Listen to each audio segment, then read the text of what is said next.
Congress party के हमारे सारे के सारे बब्बर शेर और शेरनिया, आप सबका यहां बहुत बहुत स्वागत, नमस्कार। आपका मूड कैसा है भाई?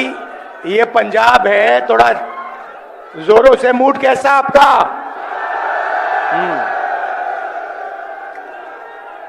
तो आज मैं आपको थोड़ा सा बताना चाहता हूं। दिल्ली में,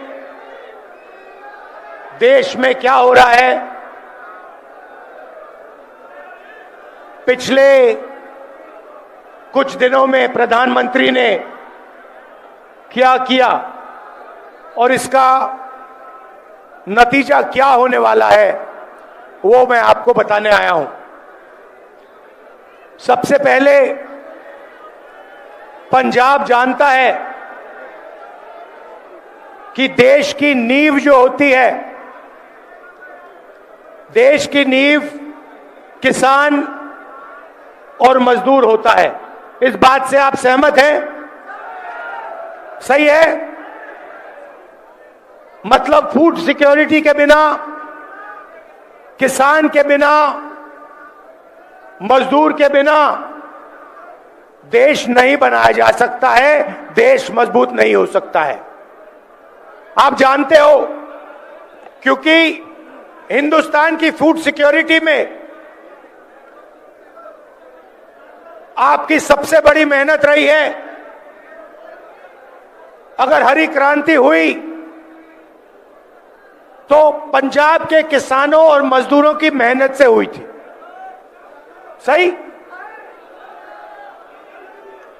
आपने देखा होगा, कुछ दिन पहले पार्लियामेंट हाउस में प्रेसिडेंट एड्रेस हुआ।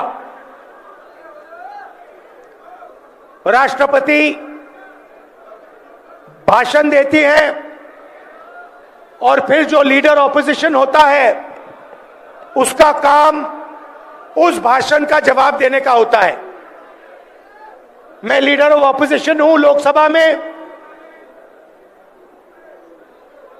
तो प्रेसिडेंट एड्रेस के बाद मेरा भाषण था। मैंने, भैया शांत हो जाए थोड़ा, मैंने भाषण शुरू किया और शुरुआत में ही मैंने एक सवाल पूछा। जनरल नारावाने जी हैं, उन्होंने एक किताब लिखी है। उस किताब में उन्होंने कहा कि चाइना के टैंक हिंदुस्तान के अंदर आ रहे थे। चीफ ऑफ आर्मी स्टाफ ने लिखा है। सेना के जो लोग हैं, आप अच्छी तरह सुनिए, एक्स सर्विसमैन जो हैं, आप अच्छी तरह सुनिए। नारावाने जी ने लिखा किताब में कि चाइना के टैंक हमारे देश के अंदर आ रहे थे। मैंने फोन लगाया रक्षा मंत्री को और उनसे पूछा मेरे ऑर्डर क्या हैं। रक्षा मंत्री ने जवाब नहीं दिया। उसके बाद मैंने नेशनल सिक्योरिटी एडवाइजर को फोन लगाया। 8 बजे टैंक आए। तकरीबन 9 बजे मैंने नेशनल सिक्योरिटी एडवाइजर को फोन लगाया, उनसे पूछा मेरे ऑर्डर क्या हैं। कोई जवाब नहीं। उसके बाद जयशंकर फॉरेन मिनिस्टर को फोन लगाया, टैंक अंदर आ रहे हैं, मेरे ऑर्डर क्या हैं। कोई जवाब नहीं। फिर दूसरी बार नारावाने जी ने रक्षा मंत्री को फोन किया और उनसे कहा देखिए मेरे सामने चाइना की सेना है, टैंक देश के अंदर आ रहे हैं। 2 घंटे से मैं सवाल पूछ रहा हूं, मेरा ऑर्डर क्या है। जवाब नहीं मिल रहा है। आप प्रधानमंत्री से पूछिए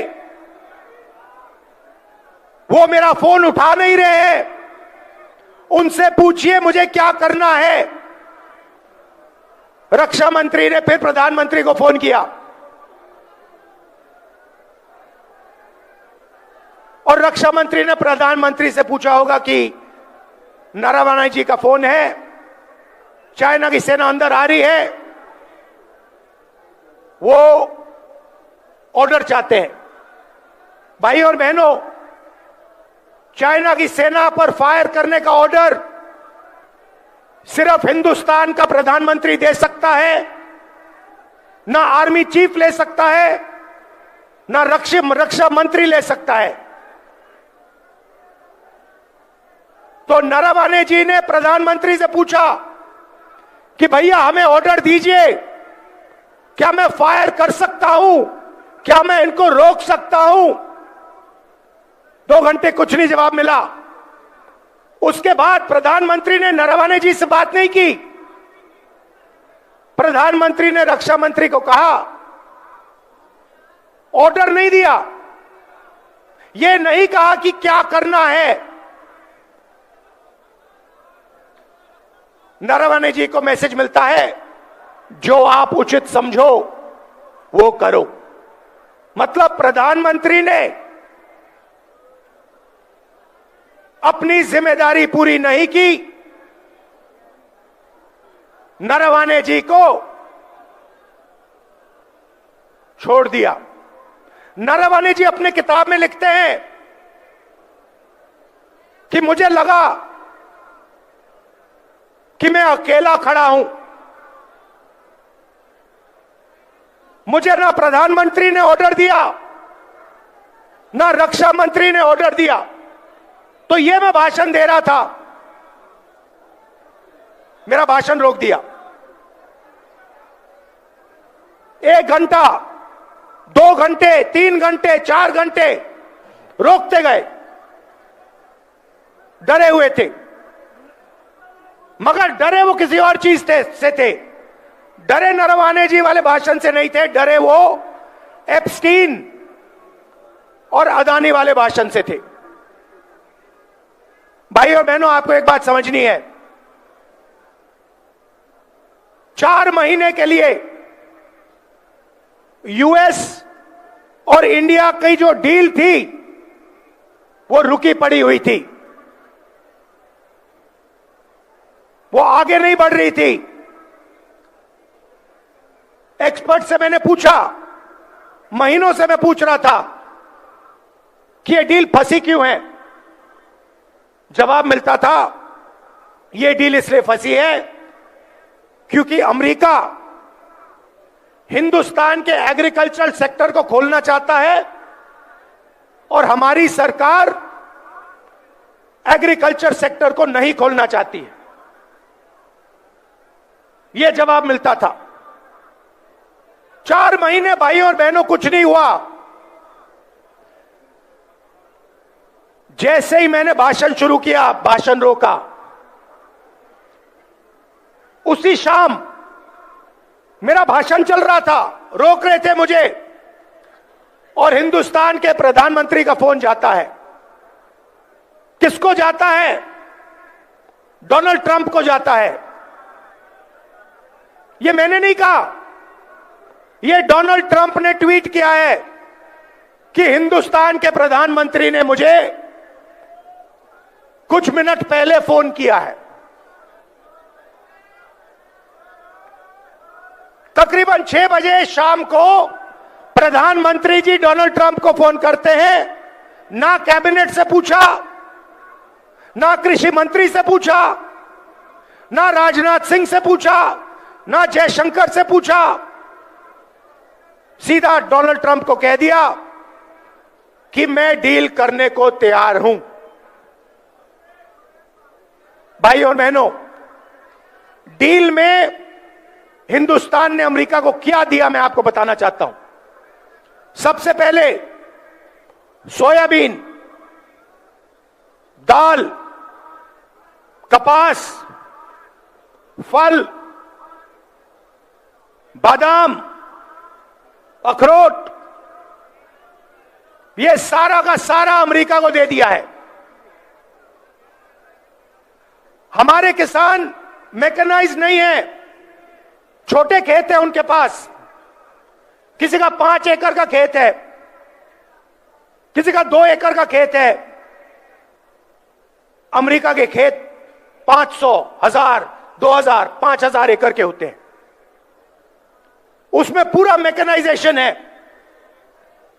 नरेंद्र मोदी जी ने एग्रीकल्चर सेक्टर का दरवाजा खोल दिया है। हिमाचल, पंजाब, हरियाणा, मध्य प्रदेश, महाराष्ट्र, राजस्थान, छत्तीसगढ़, उड़ीसा, इन सब प्रदेशों के किसान बर्बाद होने जा रहे हैं। मैं आपको बता रहा हूं,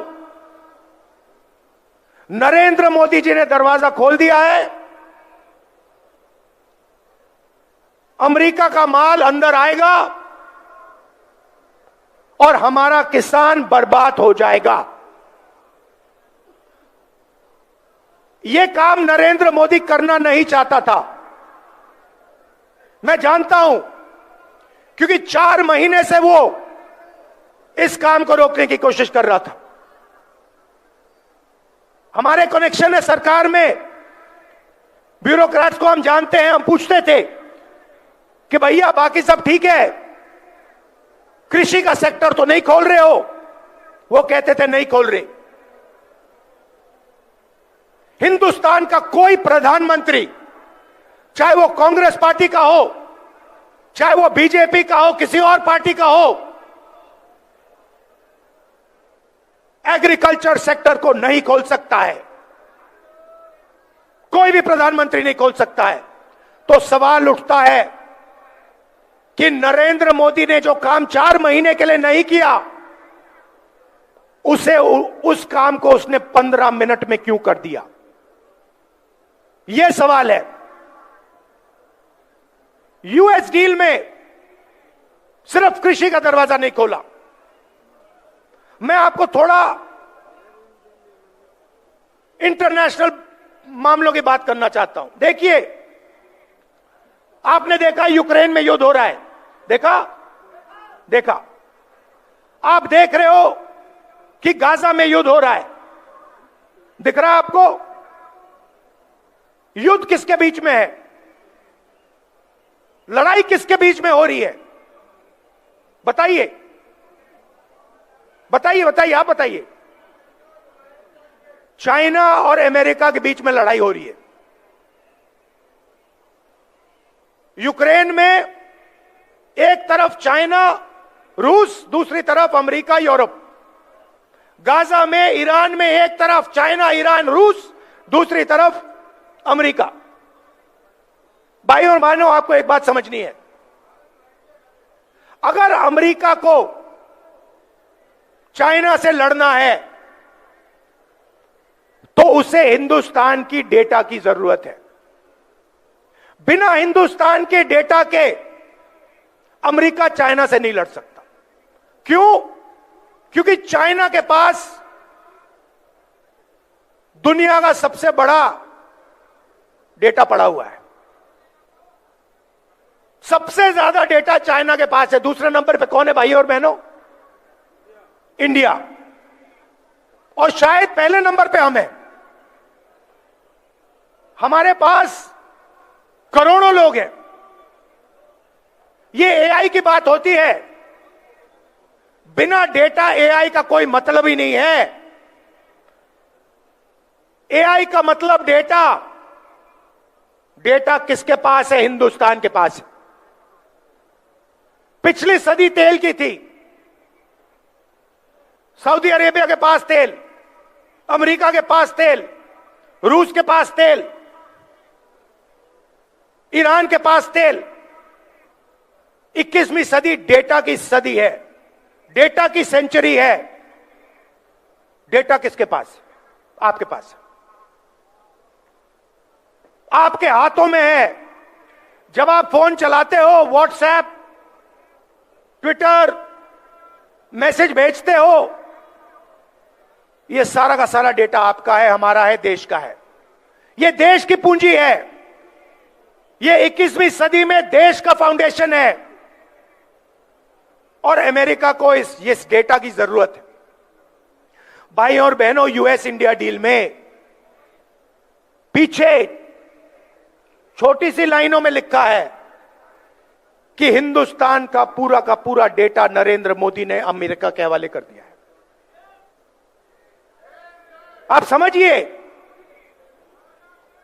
समझिए कि हिंदुस्तान का पूरा डेटा नरेंद्र मोदी ने अमेरिका के हवाले कर दिया है। 20 साल टैक्स माफ किया अमेरिकन कंपनियों का। हिंदुस्तान का डेटा अब अमेरिका कहीं भी रख सकता है। अमेरिका में हमारा डेटा रखना चाहता है तो वहां रख सकता है, जापान में रखना चाहता है तो वहां रख सकता है। आप सोचिए, अगर सऊदी अरेबिया के पास तेल है और सऊदी अरेबिया ने पूरा का पूरा अपना तेल अमेरिका के हवाले कर दिया तो सऊदी अरेबिया के पास क्या बचेगा? अगर रूस ने अपना पूरा का पूरा तेल उठा के अमेरिका को दे दिया तो रूस का क्या होगा?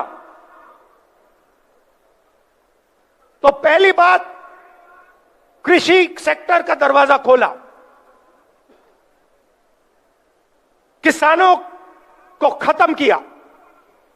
मैं जिम्मेदारी से बोल रहा हूं, तूफान आने वाला है। जब अमेरिका के अखरोट आएंगे, बादाम आएंगे, सेब आएंगे, दाल आएगा, कपास, सोयाबीन, तूफान आएगा। दूसरी बात, हमारा पूरा का पूरा डेटा जो हमारे देश का भविष्य है वो पूरा का पूरा नरेंद्र मोदी ने दे दिया। तीसरी बात, नरेंद्र मोदी जी ने डोनाल्ड ट्रंप को गारंटी दी है कि हर साल हिंदुस्तान 9 लाख करोड़ रुपए अमेरिका के प्रोडक्ट्स खरीदेगा। समझिए, हर साल अमेरिका के पास हिंदुस्तान जाएगा और कहेगा भैया हम 9 लाख रुपए आपका माल खरीदेंगे। आप मुझे बताइए, अगर हिंदुस्तान अमेरिका से 9 लाख करोड़ रुपए का माल खरीदेगा तो हमारे small scale sector, medium scale sector, हमारी इंडस्ट्री का क्या होगा? खत्म हो जाएगा।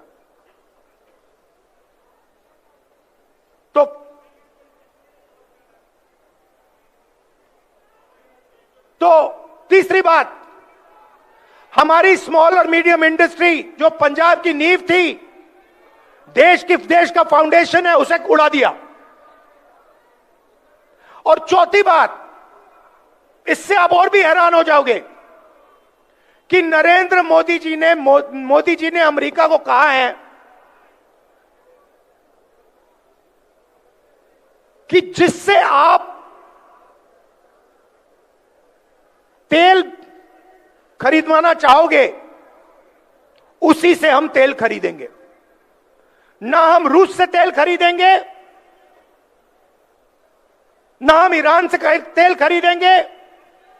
आप हमें बताओ, अगर आप बोलोगे वेनेजुएला से तो हम वेनेजुएला से खरीदेंगे, अगर आप बोलोगे अमेरिका से तो हम अमेरिका से खरीदेंगे, अगर आप बोलोगे सऊदी अरेबिया से तो हम सऊदी अरेबिया से भी खरीदेंगे। तो हिंदुस्तान की पूरी एनर्जी सिक्योरिटी उड़ा दी।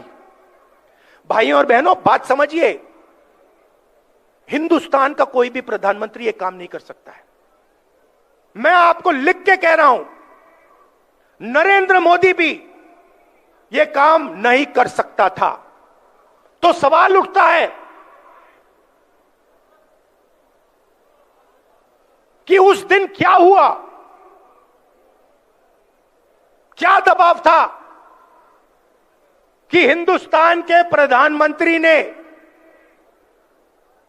हमारे देश का वहां डेथ वारंट साइन कर दिया। हमारे किसानों का डेथ वारंट साइन कर दिया, हमारा डेटा दे दिया, हमारी स्मॉल मीडियम इंडस्ट्री का डेथ वारंट साइन कर दिया। क्या हुआ मैं आपको बताता हूं। दो चीजें हैं, नारावाने जी की किताब नहीं है। पहली चीज, अमेरिका में तकरीबन 35 लाख फाइलें हैं एप्स्टीन की। 35 लाख फाइलें हैं एप्स्टीन की। 35 लाख रिलीज हो गई हैं, उसमें अनिल अंबानी का नाम है और हरदीप पुरी का नाम है। ये जो नाम आए हैं, हरदीप पुरी का, भैया ठहर जाइए, हरदीप पुरी का नाम जो आया है, अनिल अंबानी का नाम जो आया है, ये प्रधानमंत्री को धमकाने के लिए नाम रखे गए हैं। अभी 35 लाख और फाइलें हैं, उन फाइलों के अंदर नरेंद्र मोदी की सच्चाई बंद पड़ी हुई है। अमेरिका और डोनाल्ड ट्रंप नरेंद्र मोदी को धमका रहे हैं, कह रहे हैं कि भैया अगर तूने साइन नहीं किया तो ये हम खोल देंगे। ये है पहली धमकी। मतलब मैंने पार्लियामेंट में कहा था कि एक हाथ यहां है, दूसरा हाथ यहां है। एक हाथ मैंने आपको बताया एप्स्टीन की फाइल, दूसरा हाथ बताता हूं। बीजेपी ने पिछले 10-15 साल में अपना पूरा का पूरा फाइनेंशियल सिस्टम अदानी जी की कंपनी में डाल दिया है। समझिए, अदानी नॉर्मल कंपनी नहीं है, अदानी स्पेशल पर्पस व्हीकल है। किसकी? बीजेपी की। जो भी पैसा बनता है वो सारा का सारा अदानी के पास जाता है और फिर वो पैसा राजनीति में प्रयोग किया जाता है। हजारों शेल कंपनियां हैं। भाइयों और बहनों, अमेरिकनों ने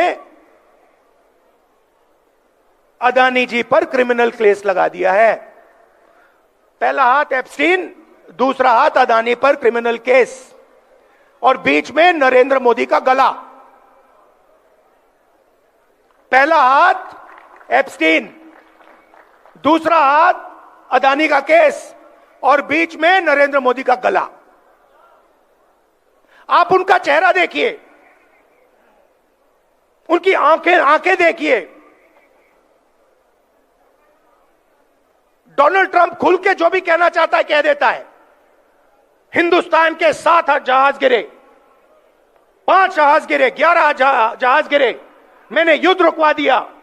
मैं नरेंद्र मोदी का करियर जब भी खत्म करना चाहता हूं कर सकता हूं। देख लीजिए, उनका वीडियो देख लीजिए। वो खुल के कह रहा है कि नरेंद्र मोदी का गला मैंने पकड़ रखा है। नरेंद्र मोदी उनको जवाब क्यों नहीं दे पा रहे हैं? क्यों नहीं कह पा रहे नहीं आपने युद्ध नहीं रोका? क्यों नहीं कह पा रहे? क्योंकि भैया गला पकड़ लिया है, हिंदुस्तान के प्रधानमंत्री का गला पकड़ लिया है, और इसीलिए सिर झुका के नरेंद्र मोदी जी ने यूएस इंडिया डील साइन की है। और मैं आपको बता देता हूं, ये बचेंगे नहीं, ये नहीं बच सकते, क्योंकि एप्स्टीन फाइल, अदानी का केस कभी ना कभी तो खुलेगा। मैं आपको बता रहा हूं, रात को नरेंद्र मोदी सो नहीं पा रहे हैं, नींद नहीं आ रही है, कांप रहे हैं। रात को रोज सोने से पहले नींद नहीं आती, घंटों नींद नहीं आती। प्राइम मिनिस्टर हाउस में लेटते हैं और कहते हैं भैया कैसे निकलूं, क्या करूं? नहीं, आप नहीं निकल सकते, क्योंकि आपने देश को बेचा है और आपने देश का भयंकर नुकसान किया है। भाई और बहनों, मुझे बताइए, डेटा दे दिया, किसानों को खत्म कर दिया, स्मॉल मीडियम बिजनेस उड़ा दिया, एनर्जी सिक्योरिटी ले ली। आप मुझे बताइए अमेरिका ने हमें क्या दिया? मुझे एक बात बता दीजिए, अमेरिका ने हिंदुस्तान को क्या दिया? मुझे बता दीजिए। हमने उनसे कहा 9 लाख करोड़ रुपए हम आपसे खरीदेंगे। उन्होंने कोई गारंटी दी? उन्होंने कहा कि हां भैया हम भी खरीदेंगे ना। उन्होंने हमें कहा कि भैया जिससे तेल खरीदवाना हो हमें बताओ, हम करेंगे? नहीं। उनके किसानों का नुकसान होगा? नहीं। उनकी इंडस्ट्री का फायदा नुकसान होगा? नहीं। पूरा का पूरा हिंदुस्तान नरेंद्र मोदी ने बेच दिया। क्यों? एक हाथ इधर एक हाथ उधर, गला बीच में, खत्म। और पंजाब के किसानों को याद रखना है कि नरेंद्र मोदी ने पहले आपको बेचने की कोशिश की थी, 5 कानून लाए थे। और मजदूरों को याद होना चाहिए, आपका जो मनरेगा था वो आपके हाथ से छीन लिया।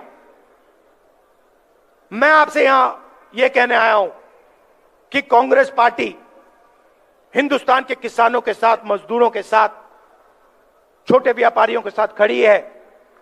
हम पीछे नहीं हटने वाले।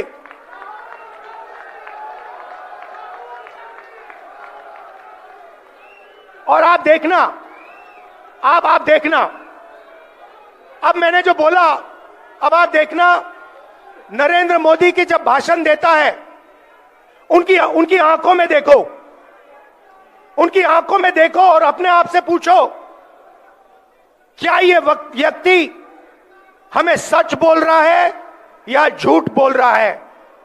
आपके दिल में सही जवाब मिल जाएगा। भाइयों और बहनों,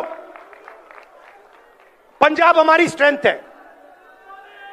मैं जब यहां आता हूं, मैं आपको बता रहा हूं, मुझे इतना मजा आता है क्योंकि मुझे हिंदुस्तान की शक्ति, हिंदुस्तान का फाउंडेशन यहां दिखता है। आप हमारे रक्षक हो, आप हमारी नींव हो, हमारे प्रोटेक्टर हो, और हम आपसे प्यार करते हैं।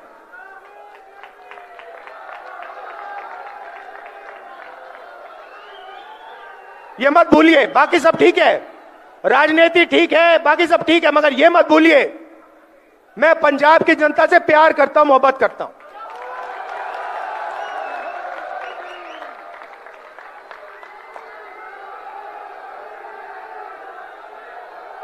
वो पूरी बात है। अगर शायद कभी मैं किताब लिखूं तो मैं आपको गहराई में बता दूंगा, मगर आपका भविष्य है, आपके किसानों का भविष्य है, युवाओं का भविष्य है, इसको उज्जवल बनाना है और पंजाब को सक्सेसफुल बनाना है। बाकी सब ये करना है हमें। अच्छा, आखिरी बात मैं कहना चाहता हूं, यहां पे मेरे दोस्त बैठे हुए हैं।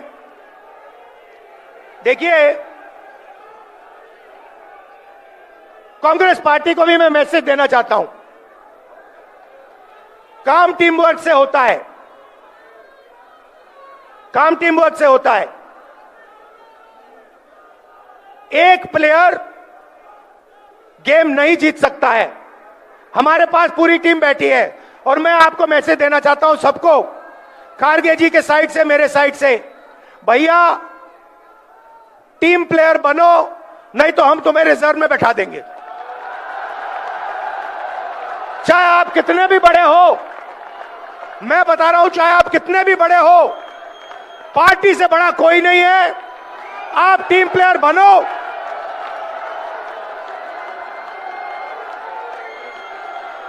और नहीं बने तो फिर खारगे जी और मैं आपको ठीक कर देंगे। और ये जो सारे सीनियर नेता बैठे हैं, मैं इनको बताना चाहता हूं कि हमारी सच्ची शक्ति हमारे कार्यकर्ता हैं। ये जो है, ये हमारी सच्ची शक्ति है, और जो भी होगा पंजाब में इनकी रिस्पेक्ट करके होगा, इनको लेकर होगा, इनको शामिल करके होगा। आप सबका दिल से धन्यवाद, बहुत बहुत प्यार, नमस्कार, जय हिंद।